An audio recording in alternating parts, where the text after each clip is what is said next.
Nós estamos com a Janete Seck, secretária municipal de Esporte, Cultura e Lazer, que no bloco anterior confirmou para a gente a abertura hoje das inscrições para o casamento coletivo. Isto haverá um prazo até o dia 7 de abril para as pessoas irem até a Secretaria Municipal de Esporte, Cultura e Lazer, verem a documentação necessária e providenciarem isso para, junto ao cartório de registro civil, fazer a documentação e aí então participar do processo. E o casamento, propriamente dito, deve acontecer no dia 27 de maio. A Margot Virginia de Souza, que é oficial do Registro Civil, está aqui junto conosco e desde o início desse projeto, ela que participou de todas as etapas aí, fundamental a participação dela, e também participando nesse quinto casamento coletivo.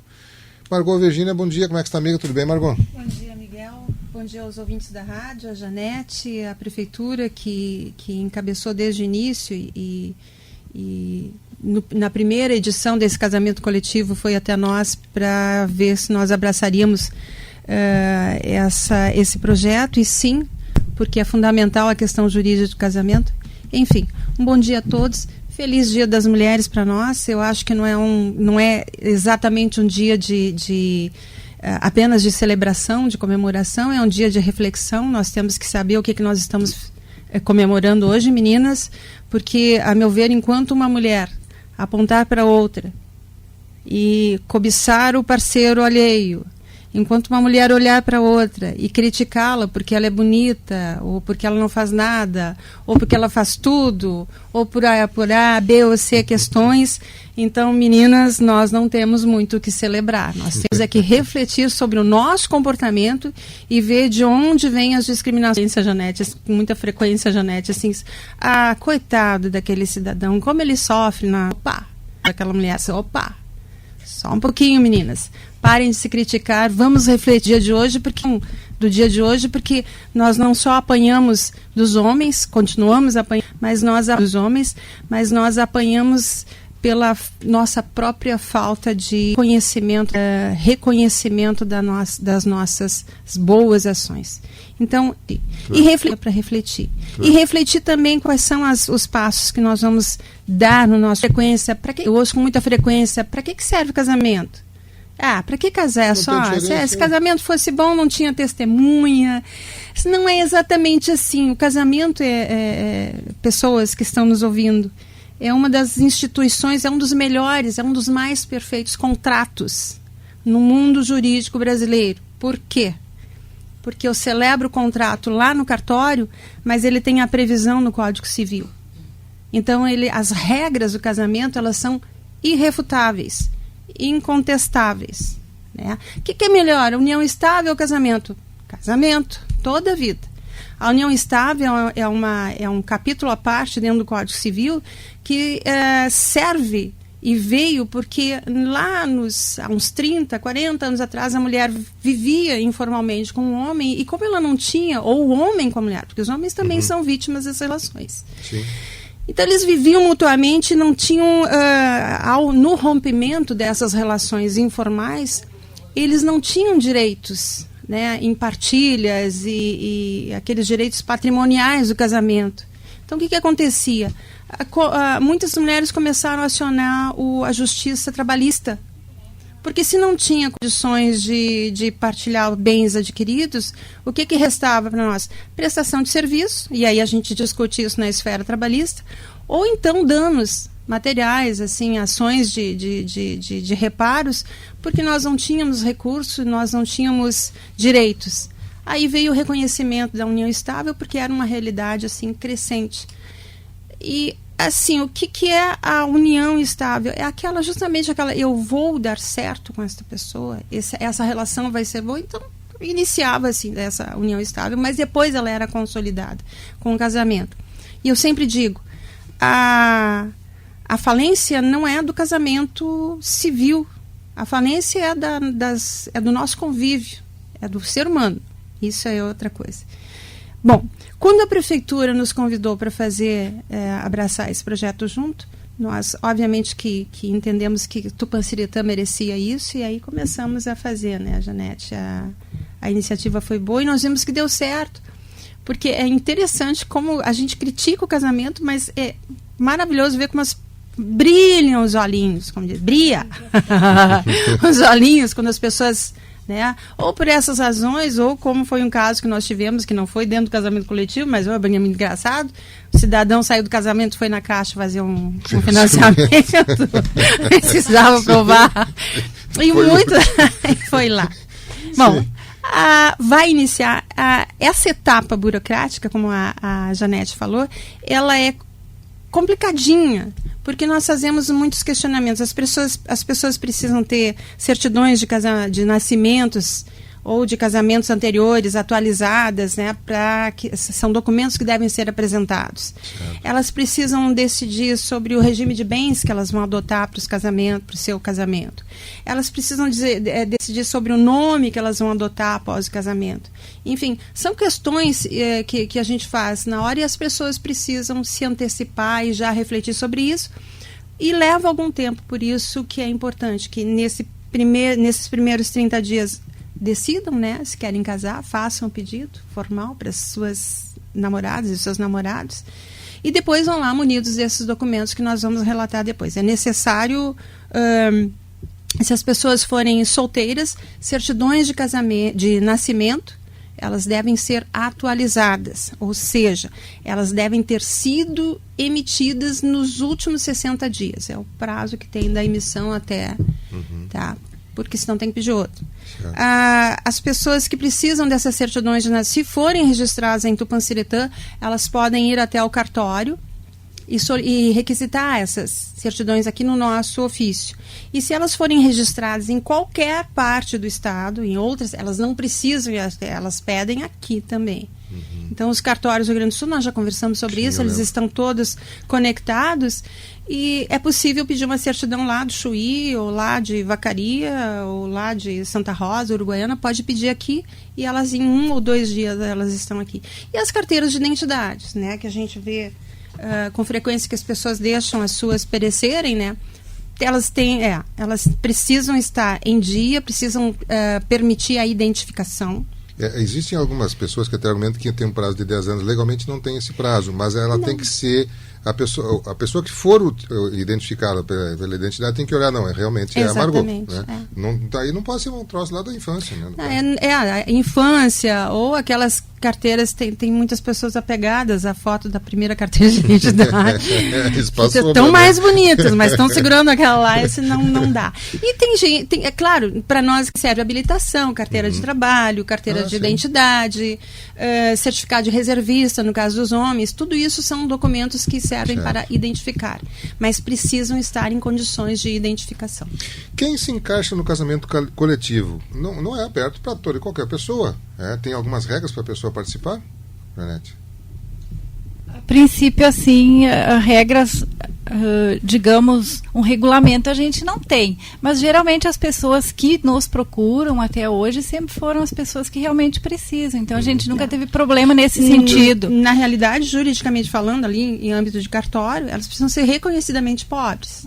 Você não tem um custo. Esse reconhecidamente pobre, porque ele não tem custo, ele é um casamento, é uma parte da declaração da pessoa.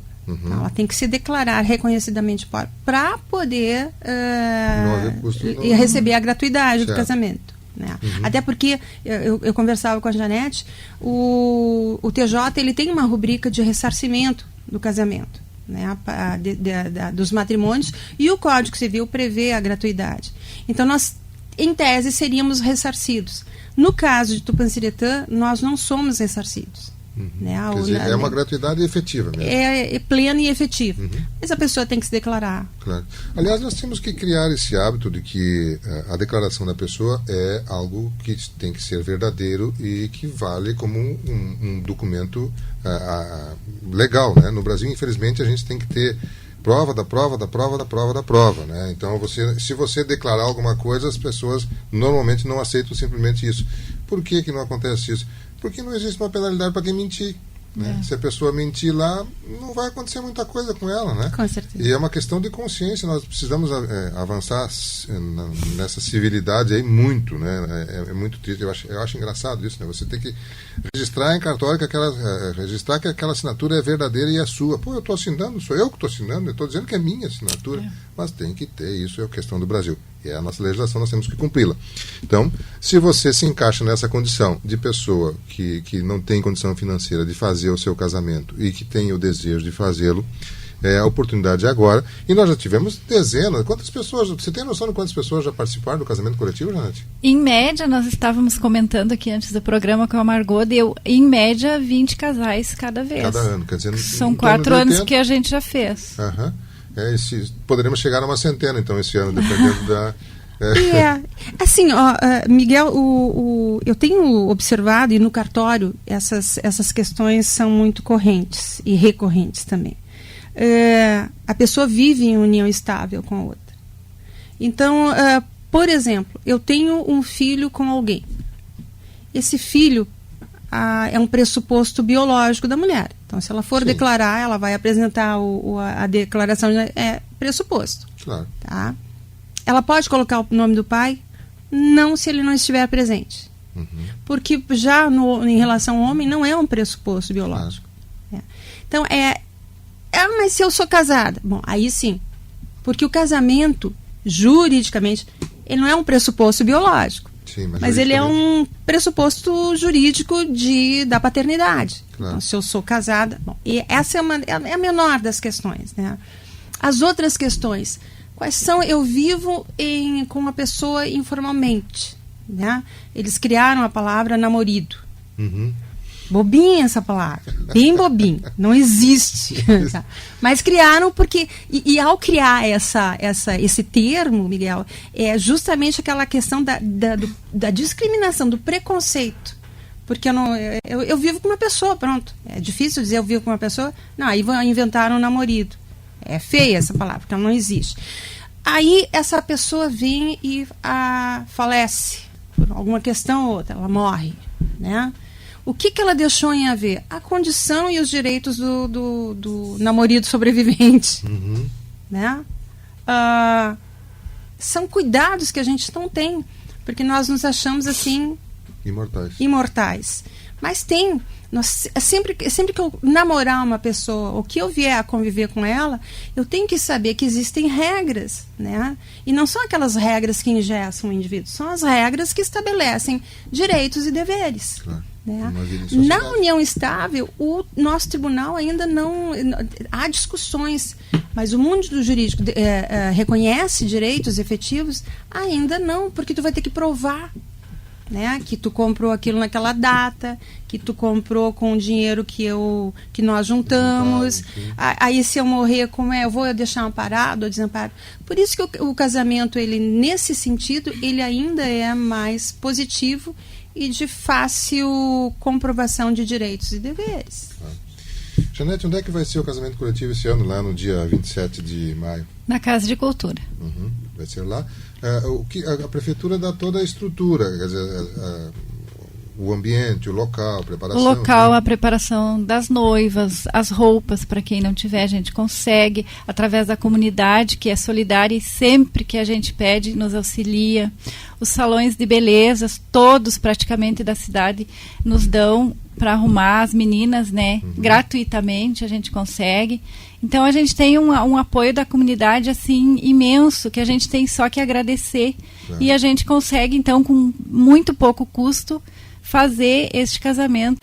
Então, eu acho tão grandioso, porque como a Margot falou, é tão assim gratificante tu ver aqueles olhos daquelas pessoas brilhando, realizando aquele sonho. Para mim isso é a parte mais gratificante do meu trabalho, sabe, quando tu vê a pessoa realizada.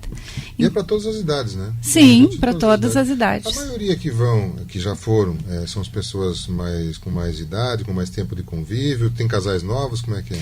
Tem novos, mas a maioria, né, Margot, é mais idade, que já vivem juntos, que já tem, às vezes, como teve o ano passado, que eles choravam lá em cima, ela tremia, já sabe? Houve desmaios. Tipo, que eles têm uma vida toda juntos, mas que nunca conseguiram. Então, ali, ela estava de noiva, eles estão realizando um sonho. Isso é muito, sabe? É muito gratificante. Objetivamente falando, Miguel, quem é que pode se casar? São os maiores de 18. Certo. Isso é bom. Bem lembrado. E os menores de 70. Quer dizer que só isso... Não. Essas pessoas nessa faixa, elas vão ao cartório sem nenhuma outra formalidade e têm a livre escolha sobre o regime de bens, porque maior de 70 é obrigado à separação obrigatória de bens, e os reflexos e efeitos dessa separação obrigatória são importantes na vida do casal. Mas tem algumas limitações. Então, menor de 18 pode casar? Pode, mas se tiver entre 16 e 18 anos, só poderá casar com o comparecimento dos pais para autorizar. E maior de 70 não precisa de autorização de ninguém, mas aí implica nessa regra patrimonial, que é a separação obrigatória de bens, que é diferente da outra. Nós temos duas separações, a obrigatória e aquela por pacto antinupcial. Perfeito. A por pacto tem efeitos sucessórios diferentes da obrigatória. Muito bem. Bom, isto você tem já há 4 anos acontecendo em Tupã-Siretã e vai para a 5ª edição, e você já pode, a partir de hoje, então, ir lá na Secretaria de Esporte, Cultura e Lazer, falar com o pessoal lá, já ver toda a documentação necessária, providenciar essa documentação toda, para até o dia 7 de abril fazer a efetiva inscrição, né, e dia 27 de maio participar desse evento que vai acontecer aqui em Tupã-Siretã, na Casa de Cultura aqui de Tupã-Siretã. Eu quero agradecer a presença aí da Janete Seck, nossa secretária municipal de Esporte, Cultura e Lazer, da doutora Margot Virginia de Souza, oficial do Registro Civil. Aliás, a Margot abriu comentando, elogiando as mulheres, né? No seu segmento aí nós temos as mulheres dominando, né? Porque você lá no Registro Civil, temos o Registro de Imóveis, temos o tabelionato, né? São as mulheres que estão aí ativas, e muito bem ativas, né? E vários segmentos em Tupã-Siretã, nós temos destaque em mulheres aqui, temos hoje uma vereadora, já tivemos prefeita, vice-prefeita, no âmbito empresarial tem muitas mulheres empresárias aqui em Tupã-Siretã que atuam não só no empresário urbano, mas também no empresário rural, né? Há muitas ações das mulheres. É claro que a gente espera que cada vez mais as mulheres estejam presentes, não só no dia a dia da casa, mas também no dia a dia da sociedade como um todo, e que elas fazem parte de uma forma muito intensa. Mas eu agradeço a presença de ambas aqui. Margot, gostaria de complementar ou colocar mais algum detalhe? Por favor, fique à vontade. Não, enfim, tem essas formalidades, são inúmeros efeitos e tudo mais que nós vamos explanar durante a elaboração das habilitações de casamento. Eu gostaria de agradecer. Esse assunto é muito, eu acho bonito. É bonito, sim. Essas questões jurídicas que envolvem as relações humanas, elas são complexas, mas muito bacanas de se conversar e elucidar. Reforçar os meus parabéns ao Dia da Mulher, Miguel, que realmente nós estamos crescendo assim socialmente, enfim, e desejar a todas que o seu dia seja tranquilo e de muita, repito, reflexão. É claro. Janete, mais algum detalhe, por favor? Eu gostaria, Miguel, de colocar que no último sábado, dia 4, a gente esteve em Cruz Alta no concurso intermunicipal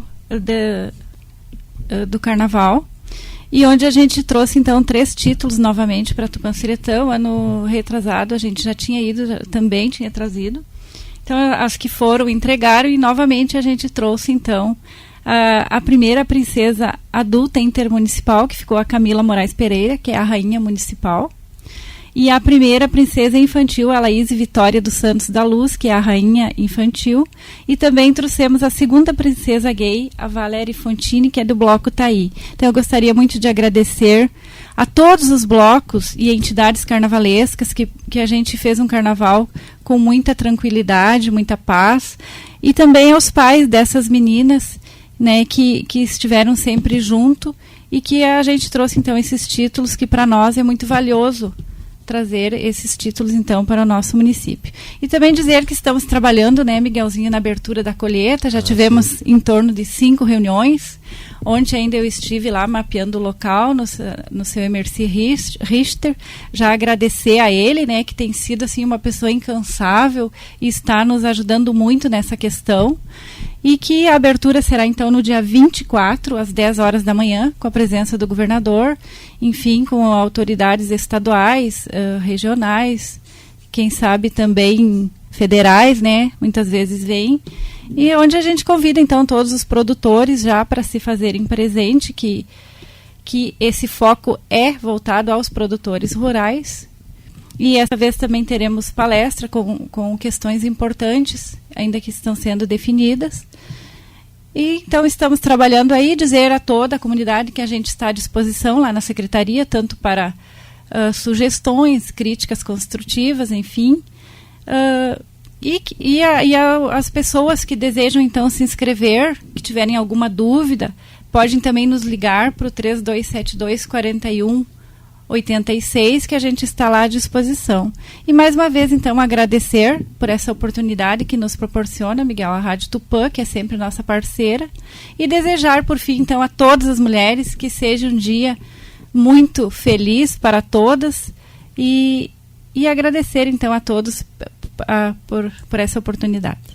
Sim, nós tivemos a oportunidade de ouvirmos aí Janete Seck, secretária municipal de Esporte, Cultura e Lazer, Margot Virginia de Souza, oficial do Registro Civil, nos ampliando as informações mais focadas na questão do casamento coletivo e outros aspectos também que a Janete já comentou aí sobre essa questão do carnaval, que a nossa rainha municipal trouxe o título de primeira princesa, e a abertura da colheita da safra de soja, que estará acontecendo dia 24 de março aqui em Tupã-Siretã.